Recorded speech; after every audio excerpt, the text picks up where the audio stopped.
but there's not a story that I've more desperately wanted to talk to you about since this Post story just blew this unbelievable fact out into public view, and I wonder your thoughts on all of it. I am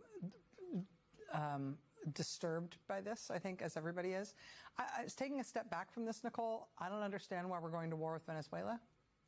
And I'm not sure the administration has even bothered to try to come up with anything even internally coherent in terms of explaining why Trump has proclaimed that we are at war with Venezuela. My sense is that they wanted to use the Alien Enemies Act to illegally deport people, arrest and deport people from this country that actually weren't subject to deportation. They decided the Alien Enemies Act was a way to do that. They then realized the Alien Enemies Act required a war, so then they declared a war. Then they needed a reason for the war, so then they reverse engineered some sort of reason for the war. Ostensibly right now, the reason for the war is to stop drug trafficking into the United States. Today, the man convicted of the largest volume of drug trafficking in the history of the United States was just freed from prison by Donald Trump, the former president of Honduras. Okay, so the White House is in absolute chaos right now. And this time, it's not because of some federal judge or leaked document from overseas. This time, the crisis is coming from inside the House. J.D. Vance, the Vice President of the United States, just sent text messages that have completely obliterated Pete Hegseth's nomination for Secretary of Defense, and what's in those texts is so damaging, so brutally honest, that people inside the administration are scrambling to contain the fallout. We're talking about a vice president basically admitting in writing that one of Trump's most important cabinet picks is fundamentally unfit for the job. This isn't speculation, this isn't anonymous sources, this is the vice president's own words, and they just got leaked, and now the entire confirmation process is hanging by a thread. Republicans who are already nervous about Hegseth are now in full panic mode. Democrats are absolutely salivating, and the Senate is about to become a battlefield over whether this nomination can even survive the week. This is a massive, massive problem for Trump's second-term agenda, and it's happening in real time. Now, before we get into exactly what Vance said and why it's so catastrophic, let me just say this. You can't really trust mainstream media anymore. They'll give you the surface-level drama, the political theater, but they won't give you the real context, the deeper implications, the stuff that actually matters. That's why we built Politic Insane, to bring you real stories, real context, and no corporate spin. If you want to stay ahead of the headlines, make sure you subscribe to the channel right now. We bring the news straight to you every single day. Just hit the subscribe button below to join us. And if you want to support this work and be part of a community that truly cares about the truth, this is your moment. Subscribe, drop a comment with your take on whether Hegseth's nomination is done, and let's keep this conversation going. All right, let's get back to the video. Here's what happened. Pete Hegseth, Trump's pick to run the Pentagon, has been facing a brutal confirmation process for weeks now. You've got allegations of financial mismanagement at veterans organizations he used to run, accusations of excessive drinking, questions about his temperament, and most explosively, allegations of sexual misconduct that he has denied, but that keep resurfacing in the hearings. Senate Republicans have been trying to hold the line, trying to give Trump the benefit of the doubt, trying to push Hegseth through despite all the red flags. But they've been nervous, and you could see it in the hearings. Senators who normally rubber-stamp Trump's picks were asking pointed questions, demanding answers, clearly uncomfortable with what they were hearing. And then, just when it seemed like Hegseth might barely scrape through, these text messages from J.D. Vance leaked. And what Vance said in those texts is absolutely devastating. According to multiple reports, Vance texted several Republican senators and key White House aides expressing serious doubts about Hegseth's fitness for the job. The exact wording varies slightly depending on the source, but the core message is consistent. Vance reportedly wrote something along the lines of, "I'm not sure Pete can handle this job. The allegations are serious, and I don't think we can ignore them anymore. We need to be realistic about what we're asking the Senate to confirm here." In another text, Vance allegedly admitted that Hegseth's past behavior raises real questions about judgment and leadership, and that forcing this nomination through could blow up in our faces during a national security crisis.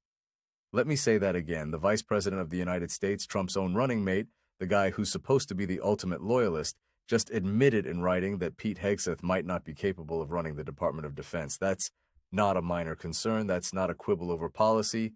That's the Vice President saying in private communications that are now public that Trump's Secretary of Defense nominee is potentially unfit for one of the most critical jobs in the entire government.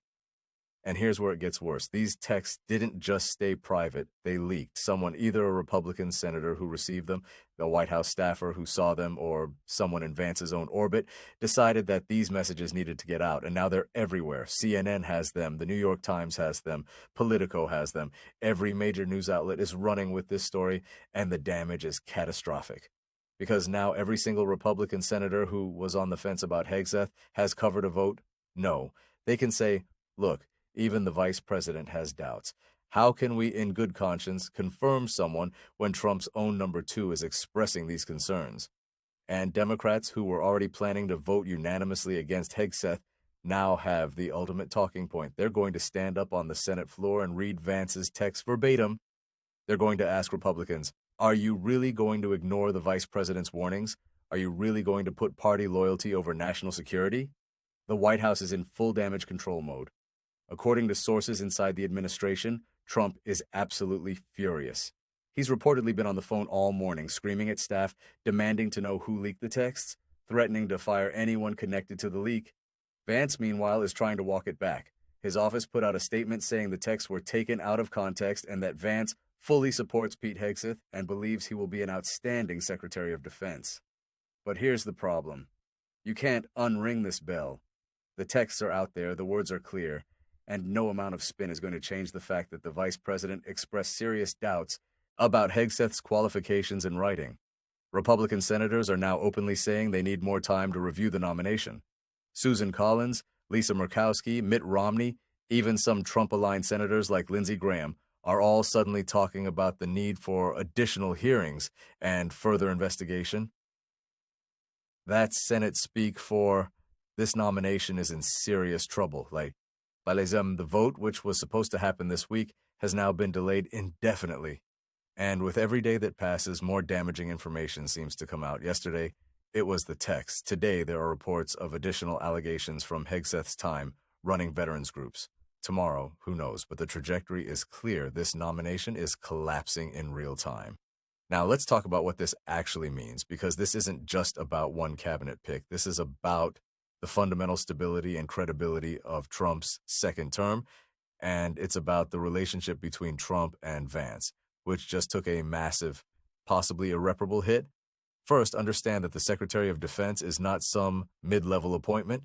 This is the person who runs the Pentagon, who oversees the entire U.S. military, who advises the president on war and peace, who manages a budget of over $800 billion, who commands millions of service members and civilian employees, who coordinates with allies around the world, who responds to crises from Ukraine to the South China Sea to the Middle East. This is arguably the most important cabinet position after Secretary of State, and depending on the global situation, it might be even more important than that. If Trump can't get his Secretary of Defense confirmed, if he has to pull the nomination and start over, that's not just an embarrassment. That's a functional crisis.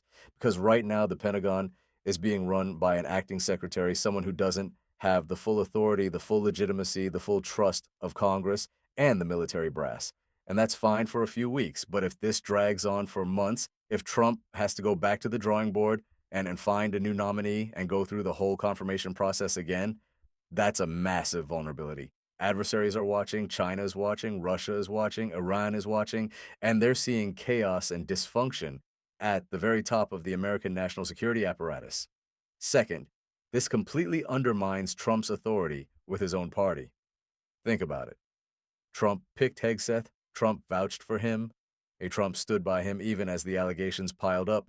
Trump made it clear that he expected Senate Republicans to fall in line and confirm his guy.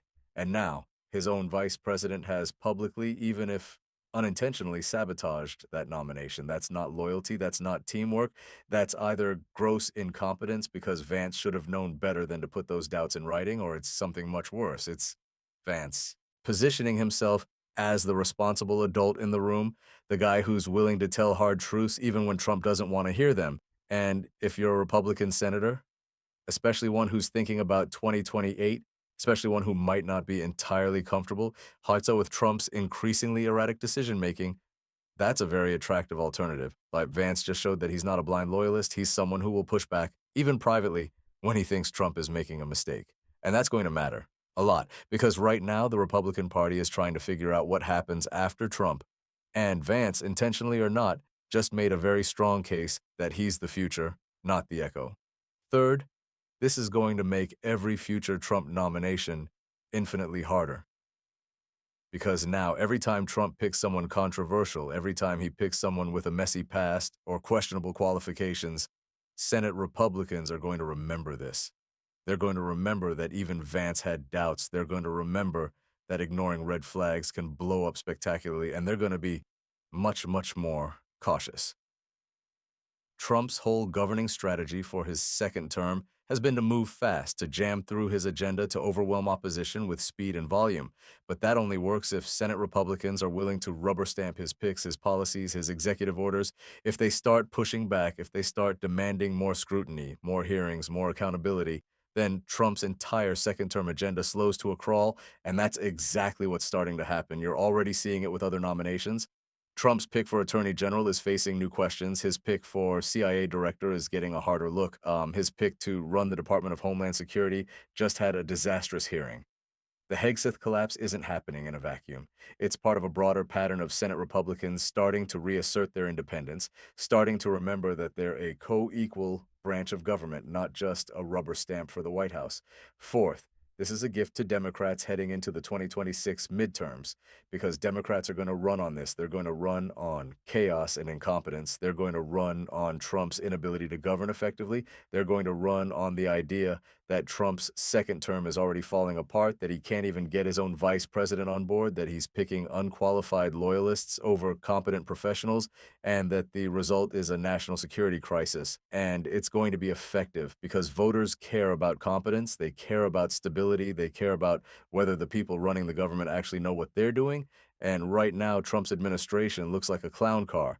You've got cabinet nominees imploding, executive orders getting blocked by courts, policy proposals that make no sense, and now a vice president who's publicly undermining the president's own picks.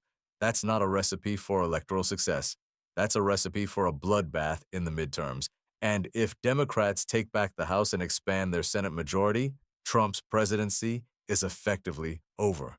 He'll spend the last 2 years of his term fighting impeachment, fighting investigations, fighting subpoenas, and getting nothing done.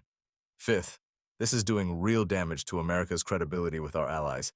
Think about how this looks from Brussels, from London, from Tokyo, from Seoul. In the United States, the global superpower, the leader of the free world, can't even confirm a Secretary of Defense because the president's own vice president has doubts about the nominee's qualifications. That's not strength, that's dysfunction. And allies are already nervous. They're nervous about Trump's unpredictability, his willingness to abandon treaties, his coziness with autocrats, his threats to pull out of NATO. They need to believe that American leadership is stable, competent, and reliable. And this mess sends exactly the opposite message. It tells allies that Trump's administration is chaotic, that key positions are being filled by unqualified loyalists, and that even the people inside the administration don't trust Trump's judgment. And that makes it harder to coordinate on Ukraine, harder to deter China, harder to manage the Middle East, harder to do anything that requires sustained, credible American leadership. And the consequences of that aren't abstract. They're real. If allies start hedging their bets, if they start making their own deals with Beijing or Moscow because they can't trust Washington, that's a fundamental shift in the global balance of power. And it's happening because Trump couldn't get his act together on a cabinet nomination. Now, let's talk about the political mechanics of what happens next, because this is where things get really complicated. Hegseth's nomination is on life support, but it's not technically dead yet. Trump could still try to force it through. He could call in every favor, twist every arm, threaten every Republican senator who's wavering. He could make it a loyalty test, tell Republicans that if they vote against Hegseth, they're voting against him personally, and they'll face primary challenges in 2026. And that might work with some senators. The MAGA base still loves Trump, and a lot of Republican senators are terrified of getting primaried from the right. But here's the thing. Vance's texts give wavering senators cover. They can say, look, I wanted to support the president, but when even the vice president has doubts, I have to vote my conscience. And that's a politically defensible position. It's harder for Trump to attack them when his own VP gave them the ammunition. So the question becomes, does Trump cut his losses and withdraw the nomination, or does he dig in and risk a humiliating floor vote where Hegseth gets rejected? Because if Trump forces a vote and Hegseth loses, that's a massive public defeat. That's the Senate telling Trump to his face that they don't trust his judgment, and that has implications for everything else he wants to do. On the other hand, if Trump withdraws the nomination, that's also a defeat. That's Trump admitting he made a mistake, that he picked the wrong guy, that he got rolled by his own vice president and a handful of Senate Republicans. There's no good option here. Every path forward is bad for Trump. And then there's the question of what happens to Vance. Because Trump is reportedly furious with him, and there are already whispers inside the administration about whether Vance can survive this. Now, Trump can't fire Vance. The vice president is an elected official, not an appointee, but Trump can freeze him out. He can cut him out of meetings, strip him of responsibilities, make it clear that Vance is no longer part of the inner circle. And that creates a very weird dynamic because Vance is still the vice president. He's still second in line to the presidency. He's still the guy who breaks ties in the Senate. He's still the face of the administration in a lot of key situations. If Trump and Vance are at war, if there's open hostility between them, that's another layer of chaos and dysfunction. And it's also politically dangerous for Trump because it makes Vance more attractive to the Republican establishment. If Vance is willing to stand up to Trump, if he's willing to tell uncomfortable truths, that makes him the kind of leader that a lot of Republicans have been wishing for, someone who shares Trump's policies but isn't Trump, someone who's younger, smoother, less chaotic, more disciplined. If this feud continues, if Vance keeps positioning himself as the reasonable alternative, he could very easily become the frontrunner for 2028. And that's Trump's nightmare because Trump's whole identity is built on loyalty, on dominance, on being the unquestioned leader of the Republican Party. If his own vice president is setting himself up to replace him, that's an existential threat. Meanwhile, Democrats are absolutely loving this. They're watching Republicans tear each other apart over a nomination that never should have happened in the first place. They're watching Trump's second term unravel before it even gets going, and they're preparing to weaponize all of this in 2026. You're going to see campaign ads with Vance's text. You're going to see ads asking, if Trump's own vice president doesn't trust his judgment, why should you? You're going to see ads about chaos, incompetence, and national security risks. And those ads are going to be devastatingly effective because they're based on Trump's own administration's internal communications. This isn't opposition research. This isn't speculation. This is the Vice President of the United States, in his own words, saying that Trump's pick for Secretary of Defense is unfit for the job. That's political gold for Democrats, and they're going to mine it for everything it's worth. So here's the bottom line. J.D. Vance's leaked text messages have created a full-blown crisis for the Trump administration. Pete Hegseth's nomination for Secretary of Defense is on the verge of collapse, and with it, Trump's credibility, his authority over Senate Republicans, and his ability to staff his own government. The relationship between Trump and Vance is now poisoned, possibly beyond repair, and that creates a massive vulnerability for Trump heading into 2026 and 2028. Senate Republicans are starting to reassert their independence. Democrats have the perfect campaign issue, and America's allies are watching in horror as the Pentagon leadership remains in limbo during a period of unprecedented global instability. This isn't just about one cabinet pick. This is about whether Trump's second term can function at all, whether he can maintain control of his own party, and whether the United States can project strength and stability on the world stage. And right now, the answer to all of those questions is deeply uncertain. Keep your eyes on the Senate over the next few days. Watch to see if more Republicans come out against Hegseth. Watch to see if Trump doubles down or backs down. Watch to see if Vance tries to do more damage control or if he leans into his new role as the truth teller who's willing to challenge Trump. Because this story is far from over, and the consequences are going to ripple through American politics for years to come. This could very well be the moment when Trump's second term went from difficult to impossible, when the MAGA movement started fracturing from within, and when the balance of power in Washington fundamentally shifted. And it all started with a few text messages that never should have been sent and definitely never should have leaked.